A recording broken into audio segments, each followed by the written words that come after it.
Sosok nenek tua itu wajahnya sangat pucat. Dia melambaikan tangannya.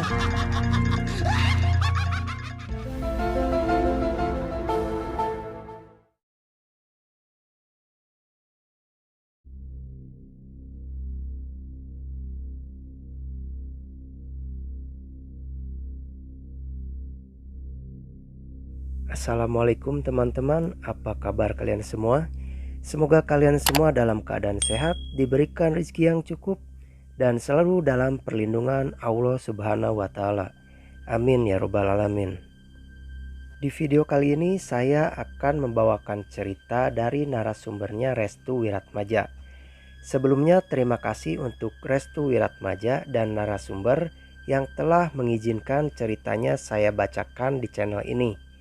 Cerita ini mengisahkan tentang pendakian mistis di Gunung Gede diikuti sosok nenek tua menakutkan. Seperti apa ceritanya? Mari kita simak bersama.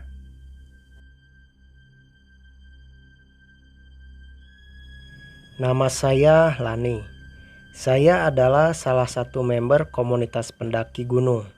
Saya sudah mempunyai suami dan menetap di salah satu kota yang ada di Jawa Barat, yaitu Kota Bekasi. Perasaan saya ingin mendaki saat itu sangatlah tinggi, karena saya baru kembali ke Indonesia setelah lama bekerja dengan suami di negeri seberang. Lalu kemudian saya menjadwalkan untuk mendaki Gunung Gede di bulan November 2019. Kenapa saya ingin mendaki ke Gunung Gede ini? Karena sebelumnya saya sempat berkomunikasi dan meminta rekomendasi dari teman saya. Teman saya ini adalah ketua komunitas, dan kebetulannya lagi teman saya yang bernama Ami dari kota Jakarta ingin sekali naik gunung saat itu. Teman saya dari Jakarta ini adalah pendaki pemula. Singkat cerita, tibalah saatnya kami berdua berangkat ke kota Bogor. Saya dan Ami janjian ketemu di stasiun Cakung, Jakarta. Saya pun tidak lupa berpamitan kepada suami saya untuk pergi. Lalu saya berangkat dari kota Bekasi menuju stasiun Cakung. Setibanya di sana, Ami sudah menunggu saya terlebih dahulu. Kami berangkat menuju ke kota Bogor menggunakan kereta. Tak lupa juga persiapan-persiapan untuk mendaki berupa logistik dan lain-lain sudah saya persiapkan sebelumnya. Akhirnya sampailah kami berdua di stasiun Bogor. Dan di depan stasiun Bogor itu sudah ada dua teman laki-laki saya untuk menunggu kami berdua.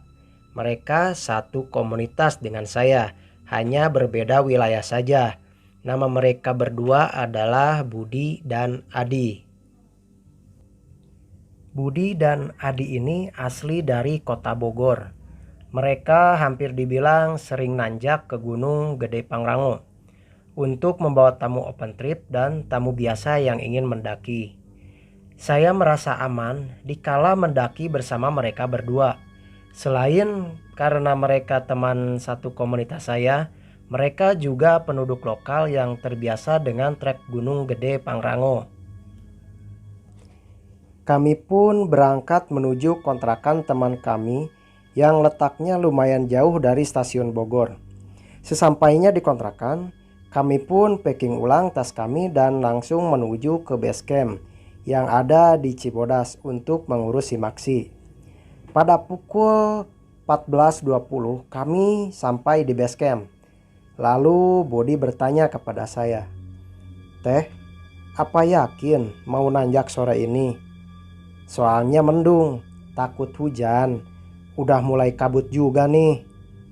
Cuaca saat itu memang sedikit mendung. Adi pun melanjutkan pembicaraan Budi. "Apa mau besok pagi aja? Kita tidur istirahat dulu di base camp malam ini, Teh." Kebetulan saat itu saya sedang halangan atau head, tapi sudah memasuki hari-hari terakhir. Kalau tidak salah 4 sampai dengan 5 hari saya sudah head. Lalu saya pun menjawab, "Iya Kang, naik aja gak apa-apa." Ami pun melanjutkan pembicaraan saya. "Kita harus naik hari ini karena malam minggu saya harus sudah sampai di Jakarta agar hari minggunya dapat beristirahat karena hari Senin paginya saya masuk kerja. Saya pun bertanya lagi, apa resikonya tinggi Kang bila naik sore? Budi pun menjawab, tidak teh, cuman takut hujan aja. Kalau soal head tergantung kita, sugesti kita. Kalau sudah naik insya Allah nggak apa-apa. Asal jangan jorok dan jangan sompral. Kalau mau buang air kecil, disaring pakai tisu. Takutnya ada darah yang netes ke tanah teh. Saya pun lega mendengarnya. Dan dalam hati saya yakin saya pasti akan baik-baik saja. Lalu kami pun makan-makan dulu di warung sekitaran basecamp Cibodas sebelum melakukan perjalanan menuju basecamp pendakian Via Putri. Setelah selesai, kami pun melanjutkan perjalanan dan sampailah kami di basecamp Via Putri. Di sana saya sempat bersih-bersih dulu di WC dan mengganti pembalut. Saya lihat darah dari head saya sudah tidak keluar lagi. Akhirnya kami pun mengawali pendakian dengan ucap bismillah dan berdoa bersama. Jalan aspal menanjak yang mulai memasuki ladang warga. Karena sudah bertahun-tahun lamanya saya tidak naik gunung. Saya banyak berhenti dan terengah-engah ketika beberapa kali berjalan. Begitupun dengan Ami, apalagi ini pendakian pertamanya. Kami terus melakukan perjalanan walaupun sedikit lambat. Ketika pas sampai di pos Legok Lenca, kami semua beristirahat dahulu. Teman saya Budi sempat tertidur. Kami pun bersantai sambil menunggu Budi bangun. Saat di pos Legok Lenca itu, ada 4 rombongan yang naik. Di antaranya rombongan saya 4 orang, dari Tambun 2 orang, dari Garut 2 orang, dan seperti anak kuliah berjumlah 11 orang. Mereka dari Tangerang. Kami melakukan pendakian pada hari Jumat malam Sabtu. Akhirnya kami membangunkan Budi karena hari sudah semakin sore. Setelah siap, kami berpamitan kepada rekan-rekan pendaki lain untuk jalan duluan. Saat tiba di tanjakan yang ada pohon tumbang di pinggir trek, dari jauh saya melihat ada kakek-kakek menggunakan baju hitam sedang duduk memegang tongkat dengan wajahnya yang pucat. Saya melihatnya dan memperhatikannya.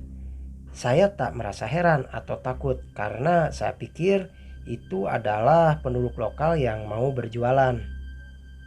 Karena beberapa kali kami pun sempat bertemu dengan bapak-bapak yang memanggul dagangannya.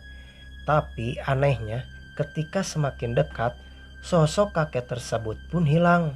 Saya langsung kaget dan menoleh ke arah Adi dan Budi. Sempat saya mau menanyakan tentang kakek itu ke Adi. Dia melihat atau tidak, tapi Budi langsung memotong pembicaraan saya. Udah teh, jalan aja terus, fokus ke jalan, jangan lihat ke kiri dan ke kanan. Saya pikir Budi juga melihat apa yang saya lihat. Kami pun terus berjalan dan akhirnya sampailah di pos Buntut Lutung. Karena hari mulai gelap dan waktu menunjukkan pukul 17.50, kami memutuskan untuk beristirahat sambil menunggu azan maghrib selesai. Setelah cukup lama kami beristirahat, kami pun bersiap-siap merapihkan tas kami dan membersihkan bekas sampah masak kami. Waktu menunjukkan pukul 19.17 saat itu. Saat mau mulai perjalanan, tiba-tiba saya ingin buang air kecil.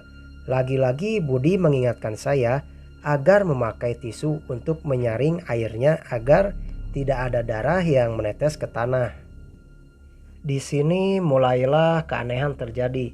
Saat itu Ami meminta duluan untuk buang air dan saya yang menunggu. Ketika giliran saya yang buang air, tak henti-hentinya saya membaca doa dan mencoba tenang agar semua baik-baik saja. Saat selesai, tisu yang untuk menyaring pun saya masukkan ke dalam plastik. Lalu saya cuci tangan dan plastik itu pun saya masukkan ke dalam kantong jaket untuk nantinya dimasukkan ke plastik sampah. Saat itu saya lihat darah sudah tidak ada yang keluar lagi. Ketika saya mulai berdiri dari posisi jongkok, ada yang mengikuti gerakan saya. Lalu saya menoleh ke belakang dan tidak ada apa-apa, tapi ada suara seperti daun terinjak-injak. Sontak bulu kuduk saya merinding. Saya lalu berjalan menuju Ami. Tiba-tiba saya mendengar suara yang mendesah tepat di samping telinga saya. Angin-anginnya sampai terasa ke leher saya. Suara itu begitu kecil. Saya pun mengajak Ami untuk berjalan secepat mungkin menuju Adi dan Budi. Di sini saya mencoba tenang.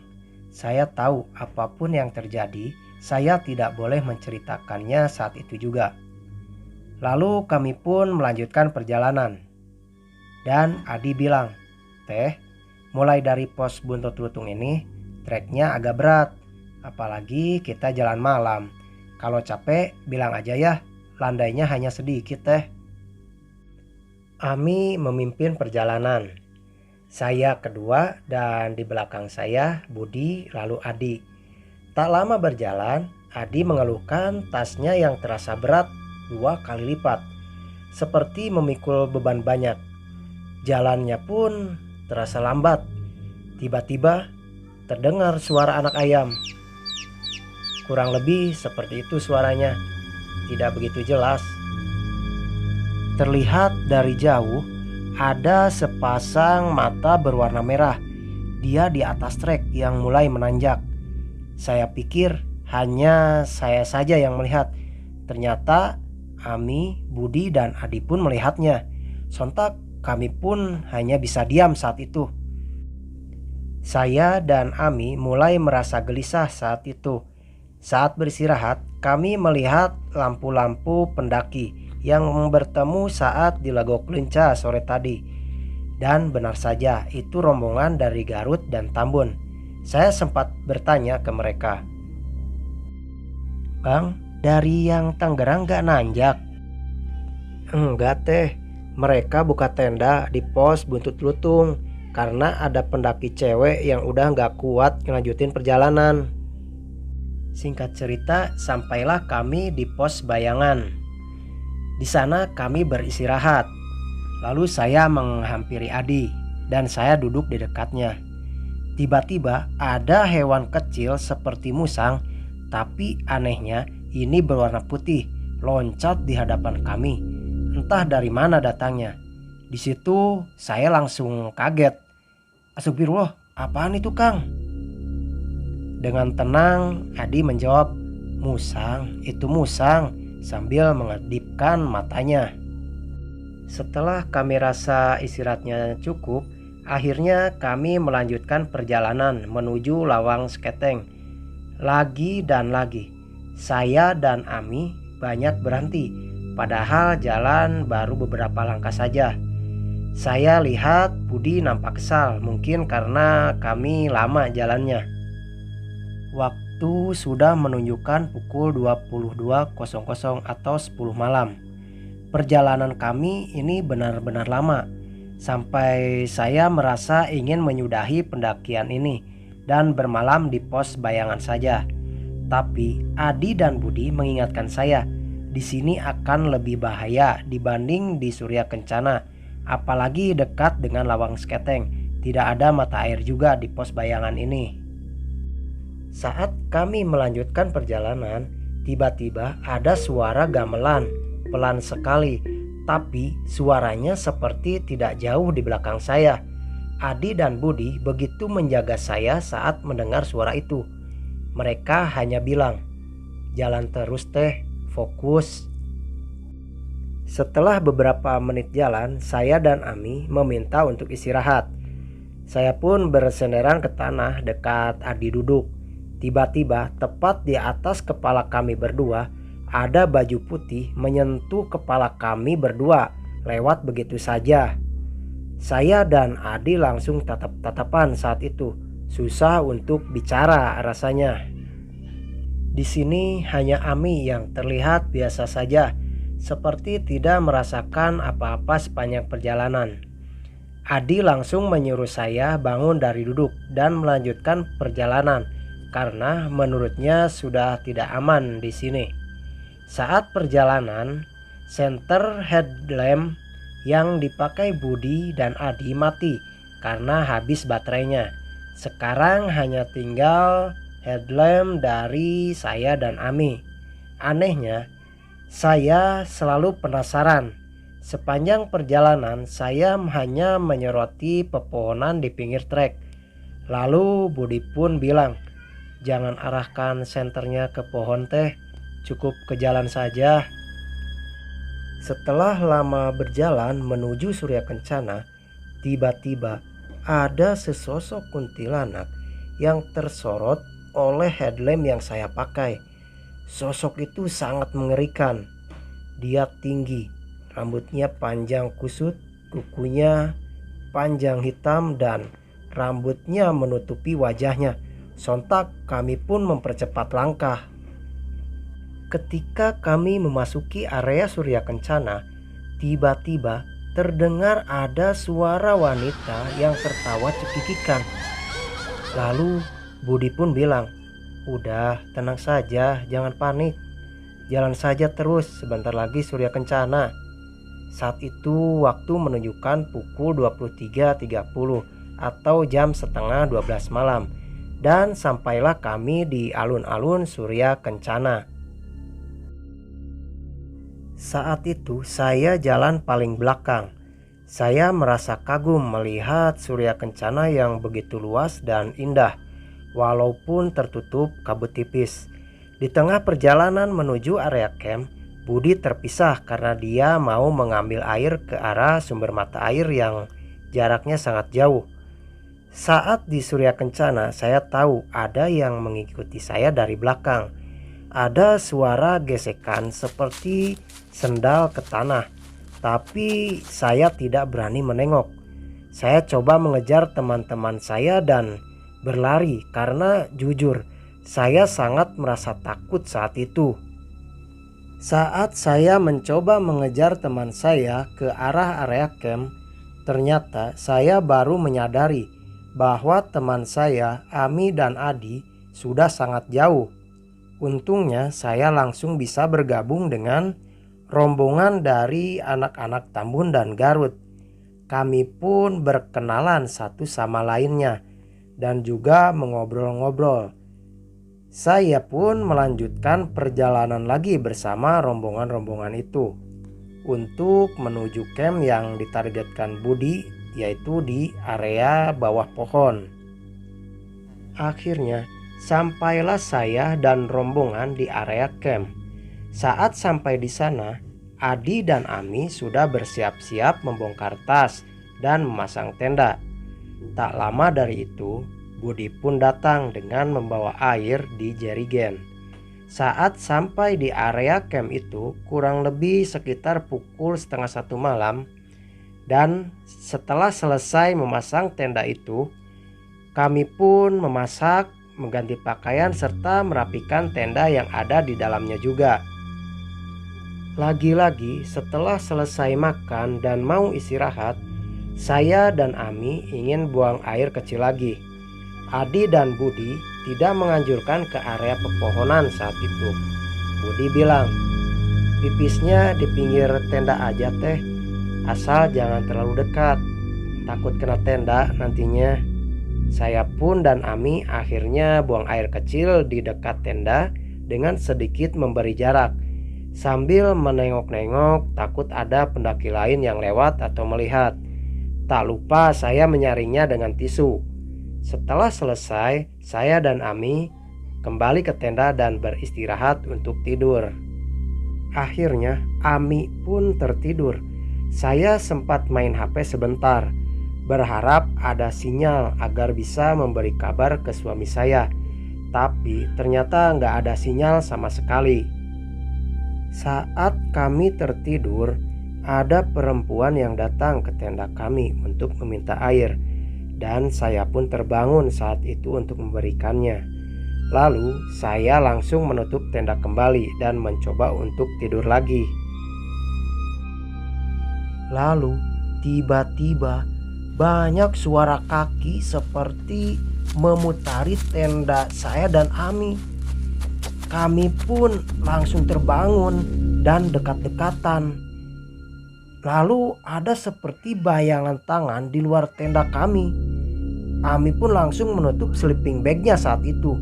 Mengingat saya yang sedang head, saya takut ada darah yang menetes ke tanah waktu saya buang air tadi. Saya pun menangis pelan-pelan, merasa takut dan terancam. Rasa penasaran dalam pikiran saya terus muncul. Padahal jelas-jelas saya ketakutan. Tapi saat tangan-tangan itu seperti mencakar tenda kami, saya malah membuka tenda dan saya langsung kaget bukan main. Mulut saya tidak bisa bicara untuk meminta tolong kepada Budi dan Adi. Tepat dari arah sebelah kanan bekas saya dan Ami buang air kecil, ada nenek-nenek tua berambut putih menggunakan baju zaman dulu dan kain sarung batik-batik. Lalu sosok nenek tua tersebut jalan menuju tenda saya dan Ami. Saya pun langsung menutup tenda dan masuk ke dalam sleeping bag. Saya pun sangat ketakutan. Setelah itu saya merasakan ada sesuatu di samping saya, merayap-rayap di kaki. Ingin rasanya saya meminta tolong kepada teman-teman saya. Tapi saya tidak tega untuk mengganggu mereka yang sedang istirahat tertidur lelap. Saat itu saya terus berdoa tanpa henti dan sampai akhirnya saya pun tertidur begitu saja. Malam itu pun berlalu. Hingga akhirnya pagi pun tiba. Saya dan Ami terbangunkan oleh suara orang yang sedang berjualan nasi uduk. Saat itu pukul 8 pagi. Tak lama setelahnya kami langsung memasak untuk sarapan dan mempersiapkan keperluan untuk naik ke puncak Gunung Gede. Sedangkan Adi dan Budi tidak ikut ke puncak saat itu. Mereka hanya ingin menunggu di tenda saja. Waktu itu menunjukkan pukul 9 pagi. Kami berdua pun memulai perjalanan ke arah menuju puncak. Saya dan Ami begitu bahagia. Meski malam sebelumnya banyak hal-hal aneh yang terjadi. Akhirnya sampailah kami di puncak Gunung Gede.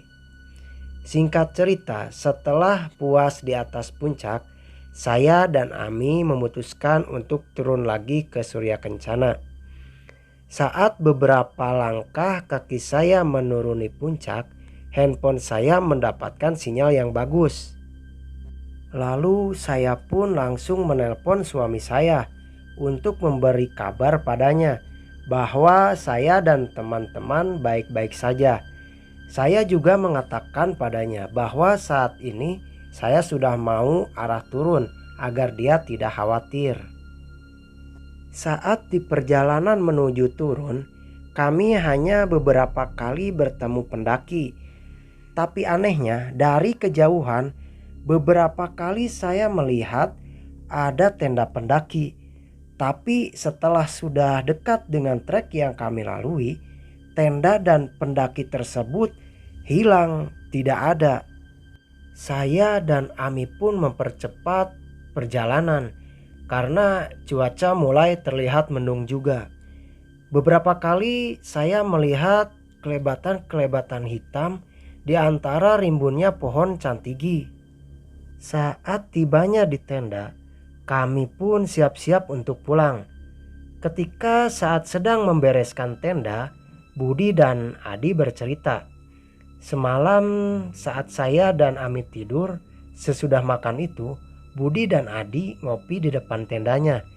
Mereka langsung masuk dan tidur karena mereka melihat dari jauh ada nenek-nenek jalan menuju ke arah tenda saya dan Ami.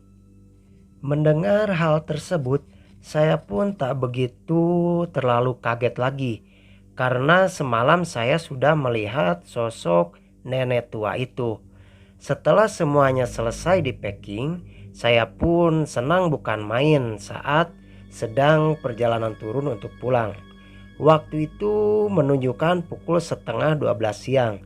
Kami pun tak lupa berpamitan kepada para pendaki lainnya yang ada di sana. Baru saja kami berjalan, tiba-tiba cuaca di Surya Kencana mendung. Kabutnya sangat tebal. Kami berlari terus menuju area pepohonan. Lalu tak lupa kami pun menggunakan jas hujan. Kami terus melakukan perjalanan saat itu hingga akhirnya sampai di pos Lawang Seketeng. Di pos ini kami sempat berhenti sebentar untuk istirahat. Hari semakin sore, hujan belum berhenti, tapi mulai agak kecil.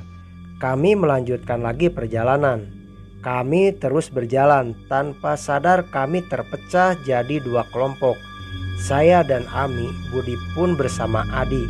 Saya tahu kalau Budi dan Adi menyusuri trek lama.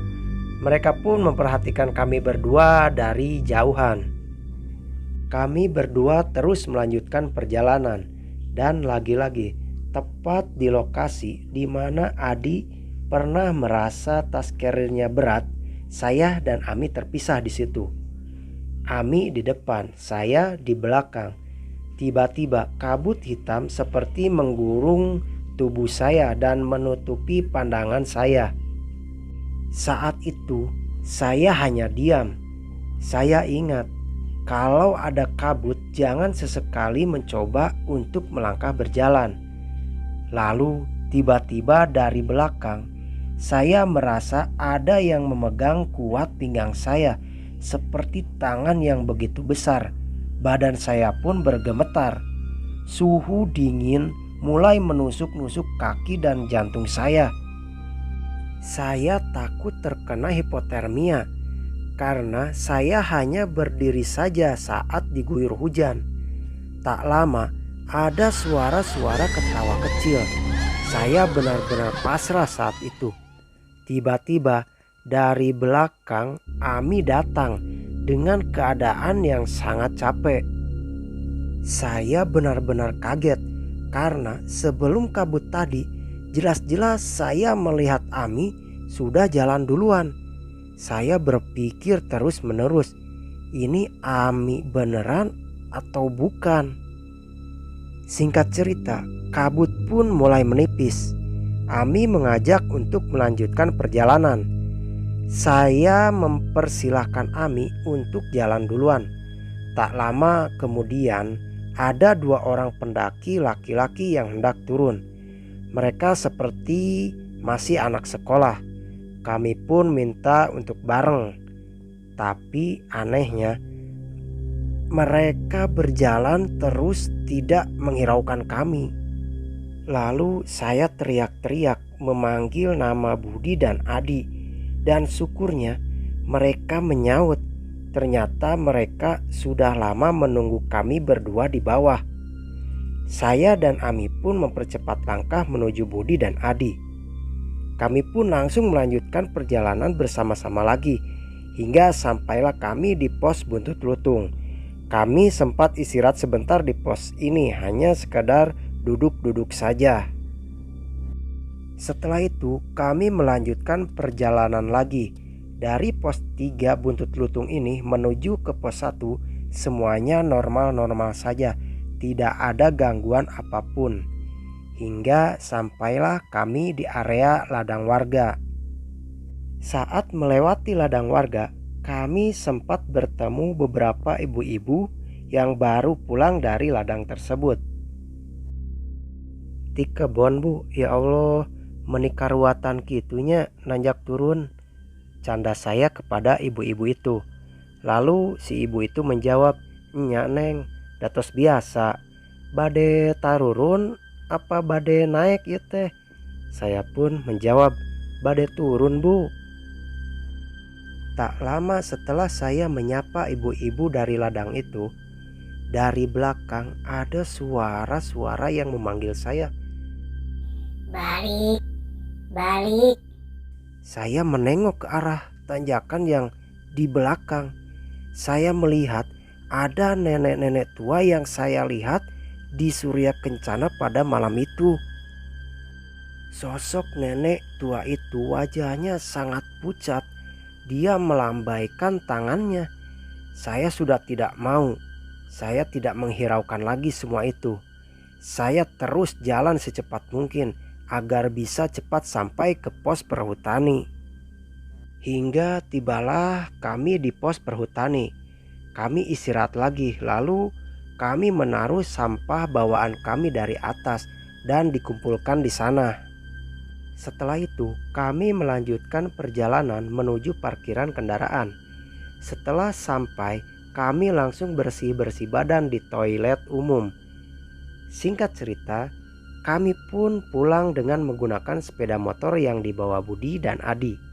Saat di perjalanan, sialnya ban motor yang dikendarai Budi dan saya tiba-tiba kempes. Kami pun menunggu Budi menambal ban dulu. Saat itu saya gelisah karena waktu sudah menunjukkan pukul 7 malam. Saya takut tidak terkejar kereta terakhir menuju Bekasi. Tak selang berapa lama, menambal pun selesai. Saat di perjalanan, lagi-lagi ban motor Budi bocor. Dan akhirnya untuk mempersingkat waktu, saya menyuruh Budi untuk mengganti ban baru saja. Di perjalanan saat itu, saya sempat seperti orang linglung. Di motor saya terasa begitu mengantuk sekali.